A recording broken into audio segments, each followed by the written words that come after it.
Assalamualaikum warahmatullahi wabarakatuh. Bagaimana kabarnya hari ini Bapak Ibu sekalian? Alhamdulillah, semoga hari ini selalu diberikan kesehatan, kelancaran, dan diberikan keselamatan. Amin, amin, ya robbal alamin. Nah, hari ini kita akan melakukan seminar parenting yang berjudul Emosi Anak versus Emosi Orang Tua. Sebelum kita mulai, mari kita mulai dengan bacaan doa terlebih dahulu. Berdoa mulai. Alhamdulillahirrabbilalamin. Nah, sebelumnya saya di sini akan memperkenalkan diri terlebih dahulu. Perkenalkan, nama saya Eka Husnul Khotimah, NIM 054 dari UIN Sayyid Ali Rahmatullah Tulungagung. Di sini saya sebagai narasumber di parenting hari ini yang berjudul Emosi Anak versus Emosi Orang Tua. Nah, di sini ada emosi anak. Yang pertama, apa saja yang akan dibahas di materi emosi anak? Yang pertama yaitu pengertian emosi, kemudian fungsi emosi anak usia dini, kemudian yang ketiga jenis permasalahan emosi pada anak usia dini. Nah, selanjutnya saya akan menjelaskan yang pertama yaitu pengertian emosi. Nah, Bapak Ibu sekalian, ada yang tahu apa itu artinya emosi?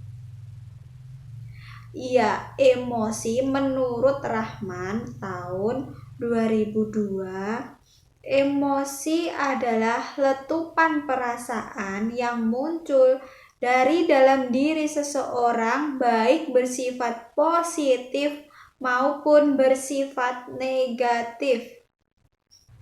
Selain Rahman, ada yang mengemukakan, yaitu beliau bernama Lawrence. Beliau menjelaskan bahwa emosi adalah kondisi kejiwaan manusia.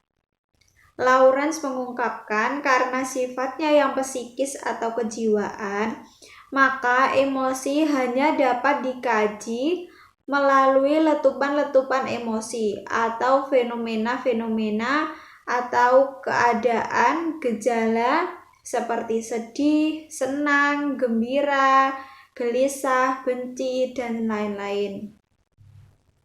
Selanjutnya, pola emosi menurut Harlock yang pada umumnya terdapat pada diri anak yaitu rasa takut, kesedihan, rasa marah, kasih sayang, rasa cemburu, keingintahuan, dan kegembiraan.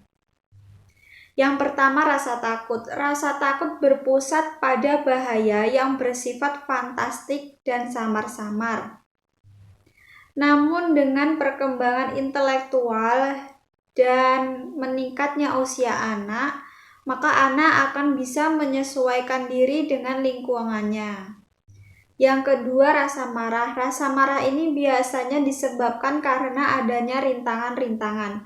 Rintangan ini bisa berasal dari dirinya sendiri yang tidak mampu melakukan sesuatu kegiatan hingga dia membuat dirinya jengkel. Kemudian ada juga rintangan yang berasal dari orang lain.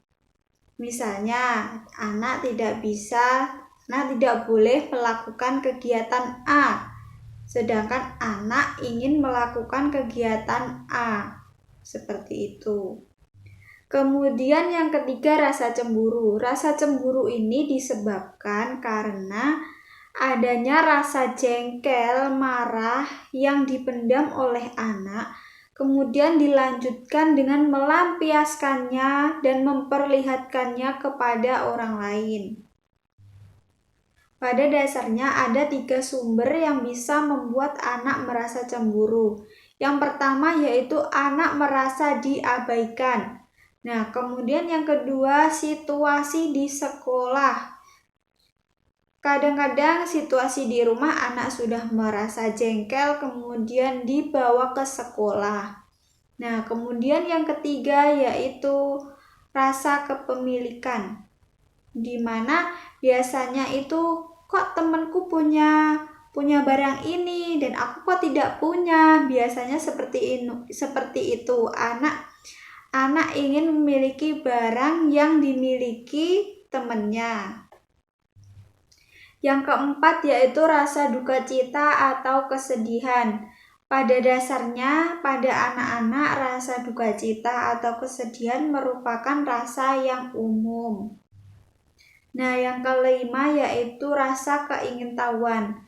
Rasa keingintahuan anak ini biasanya ditunjukkan melalui banyak perilaku dan banyak aktivitas, misalnya dengan bereaksi positif yaitu terhadap unsur-unsur yang baru. Misalnya anak selalu bertanya, itu apa, ini apa, seperti itu.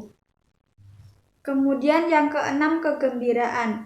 Kegembiraan ini biasanya dikenal dengan rasa kesenangan yang dimiliki oleh anak.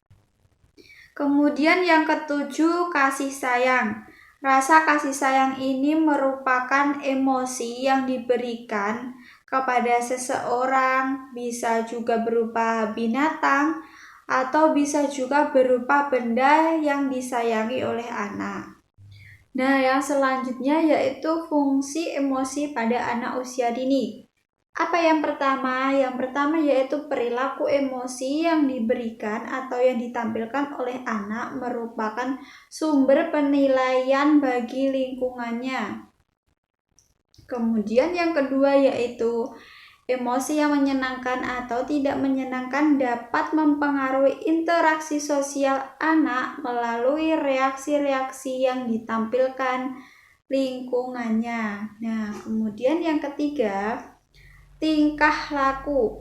Tingkah laku yang sama dan ditampilkan secara berulang dapat menjadi satu kebiasaan. Artinya apa?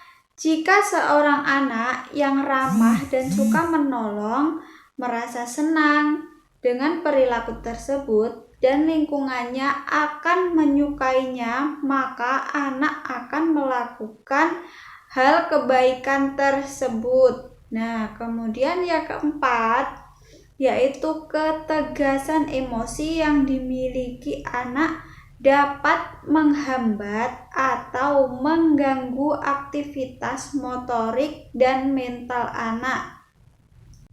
Kemudian selanjutnya yaitu jenis permasalahan emosi pada anak usia dini. Menurut Nugraha, jenis-jenis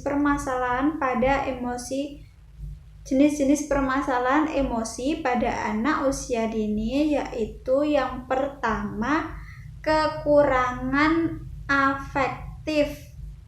Afektif dapat meliputi perasaan atau kasih sayang, rasa kehangatan, dan persahabatan yang ditunjukkan oleh orang tua kepada anaknya.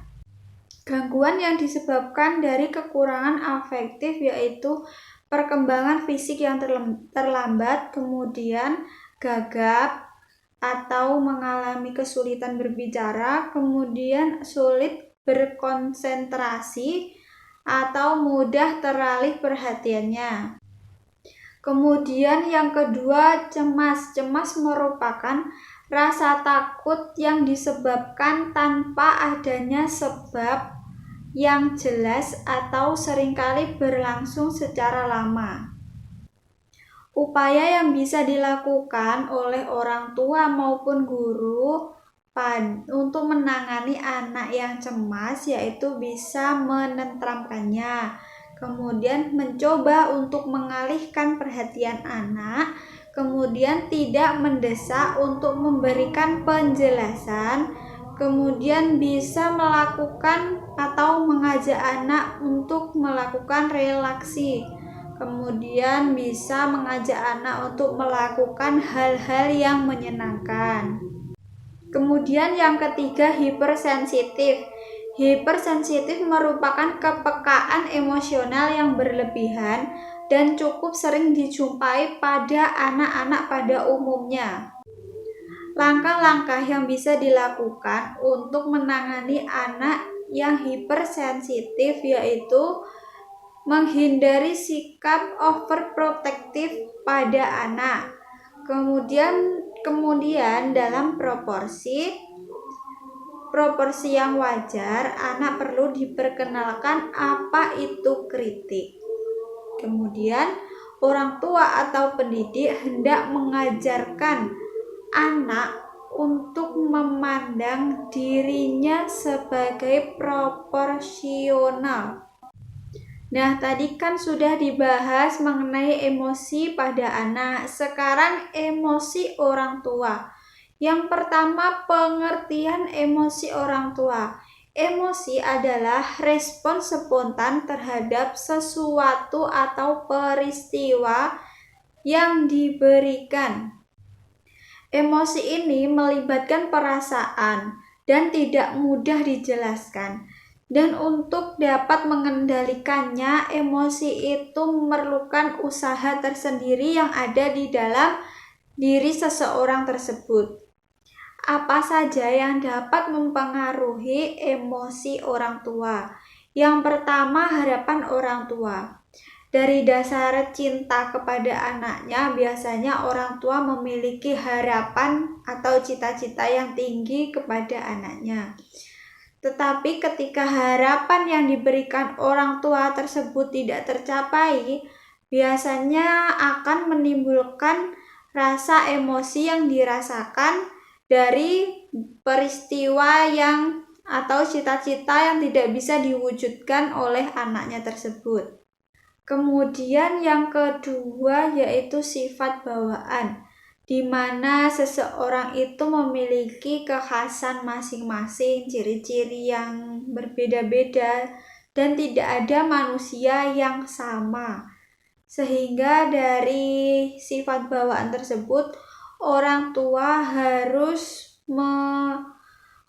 memaklumi, harus memahami bahwa sifat atau emosi dari anaknya itu berbeda-beda, sehingga mampu menunjukkan emosi yang senang, gembira, tidak merasa sedih, tidak merasa marah. Contohnya, ada anak balita yang sifat bawaannya mudah menyesuaikan diri, tetap tenang dan saat diajak ke tempat ramai, tetapi ada juga anak yang sebaliknya. Ada anak yang tidak mudah menyesuaikan diri ketika diajak ke tempat yang lebih ramai.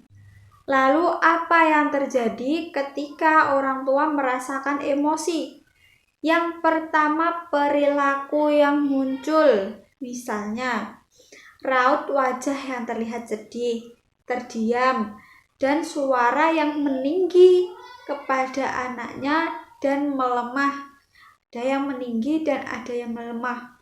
Kemudian yang kedua yaitu kondisi tubuh, misalnya jantung berdebar lebih kencang, gemeteran, dan dahi berkerut, keluar keringat, serta menangis.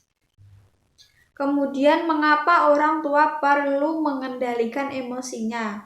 Karena anak adalah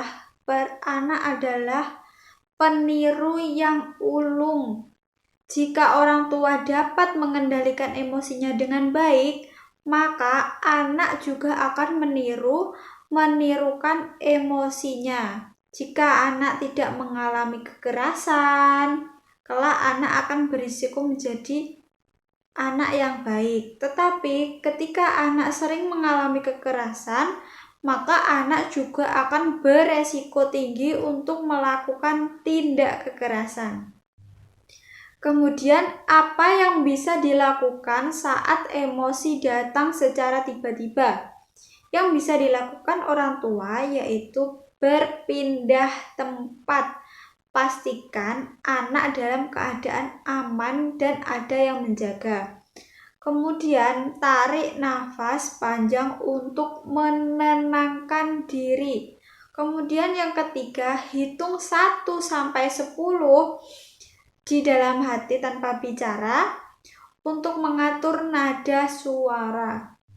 Kemudian peran orang tua untuk membentuk kemampuan pengendalian emosi pada anak. Yang pertama, peran seorang ayah. Ketika seorang ayah terlibat dalam pengendalian emosi anak, berarti anak akan bisa merasa lebih disiplin dan mengurangi kecenderungan anak untuk berperilaku eksternalisasi seperti marah, bandel, berperilaku menyimpang, terutama pada di masa sekolahnya. Selanjutnya, peran dari seorang ibu. Peran dari seorang ibu bisa menumbuhkan kebiasaan-kebiasaan baik dalam hidup yang nantinya akan membangun karakter anak atau sifat-sifat anak di kemudian hari.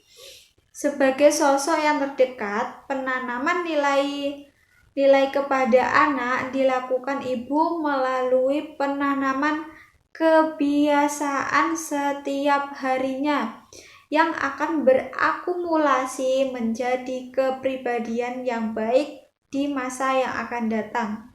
Bagaimana Bapak Ibu sekalian, materi yang sudah saya paparkan apa sudah bisa dimengerti? Dari emosi anak versus emosi orang tua. Jadi kalau sudah dimengerti seperti yang sudah saya jelaskan tadi, parenting hari ini akan saya akhiri. Semoga bermanfaat bagi kita semua. Semoga kita semua juga selalu diberikan kesehatan, kelancaran. Amin, amin, amin, ya rabbal alamin. Sekian parenting hari ini.